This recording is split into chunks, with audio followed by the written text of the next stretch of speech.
آج تہران میں حماس کے لیڈر اسماعیل ہانیہ کو شہید کر دیا گیا اور اس سے ایک بہت سیریس سچویشن پیدا ہو گئی ہے، کیونکہ اسماعیل ہانیہ تہران میں نئے صدر جو ایران کے ہیں مسعود پزشکیان، ان کی تقریب حلف برداری کے لیے گئے ہوئے تھے.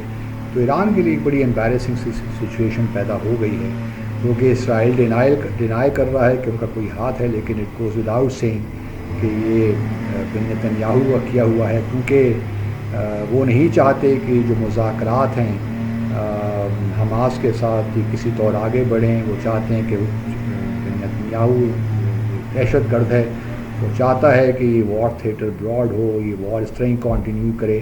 اور بلکہ ان کے پچھلے دنوں جو ان کے ڈیفنس منسٹر ہیں یاو گیلنٹ، وہ تو یہ کہہ رہے تھے کہ ہاسٹیجز پتہ نہیں زندہ بھی ہیں اسرائیلی ہاسٹیجز حماس کے پاس، تو ان پہ ہم جو ہے یہ ہم تکیہ نہیں کر سکتے کہ وہ زندہ بھی ہوں گے. تو اس کا مطلب یہ ہے کہ ایران اب یہ اسرائیل چاہتا ہے کہ وار تھیٹر براڈ ہو، اور اس حوالے سے یہ جو غزہ میں جو وار ہو رہی ہے پھر آگے سے بڑھے. دوسری طرف ایک المیہ یہ بھی ہے کہ بہت سے عرب ممالک بھی حماس کو اس طرح ہی دیکھتے ہیں. گو ہم اسماعیل ہانیہ دوحہ میں رہتے تھے، قطر میں رہتے تھے، لیکن باقی عرب دنیا کا خیال یہی تھا کہ حماس نے فلسطین کو ڈیوائیڈ کر دیا ہے. کہ زمانے میں فتح، جب یاسر عرفات تھے اس کو لیڈ کرتے تھے، تو Fatah was dominant political force in Palestine. لیکن حماس نے بہرحال غزہ میں اپنی حکومت بنائی، الیکشنز میں بھی حصہ لیا. تو کچھ اور پھر وہ چونکہ ایک ملیٹریلی بڑی آرگنائزڈ جماعت تھی، ایران کی بھی سپورٹ ان کو حاصل تھی، تقریباً $500 ملین کے قریب ان کو اسسٹنس ملتی تھی ایران سے. تو سعودی باقی جو گلف کنٹریز ہیں وہ دیکھ ہی رہے تھے، مڈل ایسٹرن کنٹریز کے یہاں پہ ایران کا بڑا انفلوئنس بڑھتا جا رہا ہے. حماس ہو، حزب اللہ ہو، اسلامی جہاد ہو، یمن کے ہوتیز ہوں. تو یہ وہ آرگنائزیشنز تھیں جس کے بارے میں عرب دنیا کا بھی جو کوئی رجحان کو اتنا مثبت نہیں تھا، تو وہ بھی یہ چاہتی تھیں کہ حماس کو بھی کمزور کیا جائے، راستے سے نکالا جائے. تو اس بابت جو ہے ایران اسرائیل اور عرب دنیا کے آپ کہہ لیجئے کہ مفادات کنورج کر رہے تھے. تو یہ ایک بڑا معمہ ہے اب ایران کی نئی حکومت کے لیے کہ وہ کس طرح ری ایکٹ کرتے ہیں، کیونکہ ان کی سرزمین پہ اسماعیل ہانیہ کا شہید ہو جانا اور اسرائیل کا ان کو ٹارگٹ بنانا، یہ باقی بھی جو ملیٹنٹ یا آرگنائزیشنز ہیں ایران کے جو انفلوئنس میں ہیں ان کے لیے ایک بڑا میسج ہوگا ان کی لیڈرشپ کے لیے.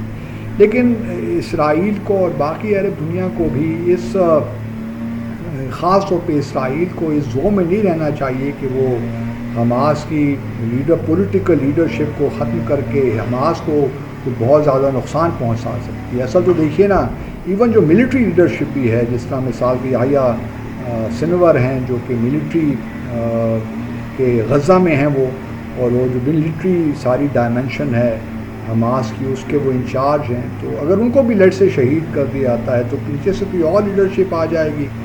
اسی طرح حزب اللہ کا بھی معاملہ ہے. اب دیکھنا یہ ہے کہ آیا یہ جو وار تھیٹر ہے یہ ایکسپینڈ ہوتا ہے، ایران کس طرح ری ایکٹ کرتا ہے. اب ایران میں نئی حکومت ہے، پھر اوپر سے جو بائیڈن ایڈمنسٹریشن کا جو انہوں نے پروپوزل پیش کر رکھی تھی سیز فائر کی، وہ بھی اب کہیں نہیں جائے گی، آگے نہیں بڑھے گی. کیونکہ بن نتن یاہو تو یہی چاہتا ہے، کیونکہ اس کے خلاف کرپشن کے کیسز ہیں، وہ اس کو پرولونگ کرنا چاہتا. پھر زائنزم کا ایجنڈا تو یہی ہے کہ فلسطینی جتنے سے زیادہ نکل جائیں اس علاقے سے تو ان کے لیے بہتر ہے، تاکہ وہ اس کو ایک صحیح معنوں میں اسرائیلی ریاست بنا سکیں. وہ 2 اسٹیٹ سلوشن کی طرف سے ہی بھاگنا چاہتے ہیں کہ فلسطینی ریاست کا قیام تو اب ان کے لیے کوئی معنی ہی نہیں رکھتا. تو یہ وہ تمام چیزیں ہیں جو کہ اسلامی دنیا کو بھی سوچنا چاہیے کہ آیا وہ اسرائیل کی اس ڈیمانڈ کو، جو خاص طور پہ جو رائٹ ونگ کے لوگ ہیں اسرائیلی حکومت میں اس وقت، چاہے بن گویر ہوں اور لوگ ہوں، جو چاہتے ہیں کہ جی 2 اسٹیٹ سلوشن کی تو بات ہی نہیں کرنی، اب صرف ایک ہی اسٹیٹ ہوگی اس علاقے میں اور وہ ہوگی اسرائیل. تو یہ ایک ایران کے لیے، کیونکہ اگر کہیں اور ہوتا یہ واقعہ تو چلیے دوسری بات ہی، لیکن ایران میں اور اس وقت جب کہ یہ تقریب حلف برداری ہو رہی تھی، جب کہ security ironclad foolproof security ہوتی ہے، اس میں اگر کوئی آ کر اس طرح شہید کر دے تو پھر یہ ایران کے لیے ایک بہت بڑا چیلنج ہے. لیکن میرا اپنا خیال یہ ہے کہ ایران ڈائریکٹ انوالو نہیں ہوگا، کیونکہ اگر کوئی ایئر اسٹرائک ہوتی تو کوئی اور بات ہوتی ہے، تو نیچے سے لگتا ہے کسی نے قتل شہید کر دیا اسماعیل ہانیہ نے، جو اسرائیل کی پینیٹریشن بھی دکھاتے ہیں کتنی زیادہ. اس سے پہلے بھی اسرائیل نے ایران کے نیوکلیئر سائنٹسٹ کو بھی حملہ کیا، ان پہ بھی. تو یہ ایران کی دکھاتے ہیں کہ پینیٹریشن تو ہے، اور ایران نے بھی اس قسم کے ڈسگرنٹلڈ ایلیمنٹ مل جاتے ہیں جو کہ اس قسم کی کارروائیاں کریں اسرائیل کے اور امریکہ کے بحث پہ. تو ایک بڑی کمپلیکیٹڈ سی سچویشن بن گئی ہے. اور دیکھنا یہ ہے کہ حزب اللہ پہلے ہی دیکھیے نا، وہ اس نے گولان ہائٹس پہ بھی وہ کہتے تو ہیں کہ ہماری جانب سے نہیں ہوا، لیکن اسرائیل ہی کہہ رہے ہیں کہ حزب اللہ نے کیا، اور ان کے خلاف ریاکشن بھی آئے گا، اور انہوں نے ریاکٹ کیا بھی. لیکن حزب اللہ حماس سے بہت زیادہ اس کے پاس فورس ہے، اور وہ تل ابیب کو ڈائریکٹ نشانہ بھی بنا سکتے ہیں. اور اس وقت اسرائیل کے اندر بہت سے ڈسپلیسڈ لوگ ہیں، وہ بھی ایک صورتحال خاص بنی ہوئی ہے بن نتنیاہو کے لیے. تو اگر تل ابیب نشانے میں آ جاتا ہے، تقریباً 1,50,000 کے قریب میزائلز ہیں حزب اللہ کے پاس، تو اگر وہ یہ کام اٹیک شروع کرتے ہیں، ایران ان کو پرمیشن دیتا ہے، انکریج کرتا ہے، تو پھر یہ آبویسلی لیبنان بھی اس وار میں آ جائے گا. پھر اور بھی ایران ہے، سیریا ہے، ہوتیز ہیں، ہوتیز مزید جو کمرشل نیویگیشن ہے اس کو اٹیک کر سکتے ہیں، تیزی اس میں لا سکتے ہیں. تو ایران کا میرے خیال میں یہی ہوگا طریقہ کار کہ وہ انڈائریکٹ جو پراکسیز ہیں اس کی ان کو ایکٹیویٹ کرے گا، موبلائز کرے گا. اور صورتحال اب گھمبیر ہے. اس وقت نتنیاہو یہ کلیم تو نہیں کریں گے پبلکلی، لیکن یہی بہرحال ہے کہ ہم نے دیکھیے حماس کو ختم کر دیا، لیکن حماس تو ختم نہیں ہوگی جب تک ملٹری اس کا ونگ غزہ میں باقی ہے.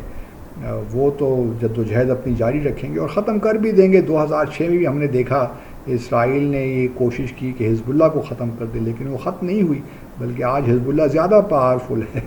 تو یہ جو تحریکیں ہوتی ہیں حق خود ارادیت کی، آزادی کی، یہ کسی ایک فرد پہ اس کا انحصار نہیں ہوتا، یہ لوگوں کے دلوں میں بستی ہیں. آج دیکھیے حماس نے کہ لوگوں نے فلسطین میں 40,000 کے قریب لوگ شہید ہو چکے ہیں، لیکن ابھی تک وہ ہنستے مسکراتے مزید قربانیاں بھی دیے جا رہے ہیں.